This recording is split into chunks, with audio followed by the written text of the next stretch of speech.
লিটন দাস ও সৌম্য সরকারের মধ্যে সবচাইতে কে বেশি ব্যাটিংয়ের মধ্যে হেটম্যান? আজকে আমরা সেটা পর্যালোচনা করব। প্রথমে আসা যাক সৌম্য সরকারের কথা।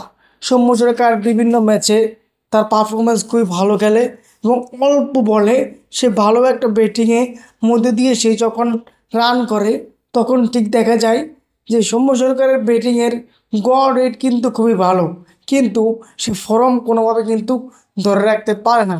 সৌম্য সরকারের ব্যাটিং স্টাইল দুর্দান্ত হলেও সে সবসময় ফর্মে না থাকায় তাকে আমরা হিটম্যানে ধরতে পারি না। এখন আসা যাক লিটন দাসের কথা। লিটন দাস কি সত্যি ভালো হিট ব্যাটম্যান নাকি অন্য কিছু? আজকের বিশ্লেষণের মাধ্যমে তা জানতে পারবেন। লিটন দাস সবসময় কিন্তু মাঝে মধ্যে ধরে রেখে ম্যাচ খেলেন। আমরা অনেকগুলা ম্যাচ দেখেছি তার 50 বলে 85, 50 বলে 70 একটা ধারাবাহিকতার সাথে সেটা জড়িয়ে রাখছেন। আবার কিছু কিছু ম্যাচ যখন ফ্লপ যায় সেখানে দেখবেন মাত্র 2 বলে 3 বলে লিটন দাস আউট হয়ে যায়। একদিকে যদি বিবেচনা করি, সৌম্য সরকার কিছুক্ষণ হলেও মাঠে থাকে, রান নিয়ে আসে, কিন্তু কিছু কিছু ক্ষেত্রে দেখা যায় লিটন দাস খুব বাজে পারফরমেন্সের কারণে সে কোনোভাবে কিন্তু ভালো রান করতে পারে না।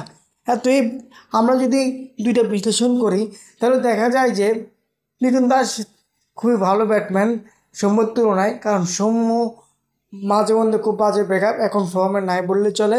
আমার মতামত অনুযায়ী হিটম্যান ব্যাটম্যান থাকলে বাংলাদেশের মধ্যে সবচেয়ে আছে লিটন দাস, তৃতীয় নম্বরে আছে সৌম্য সরকার।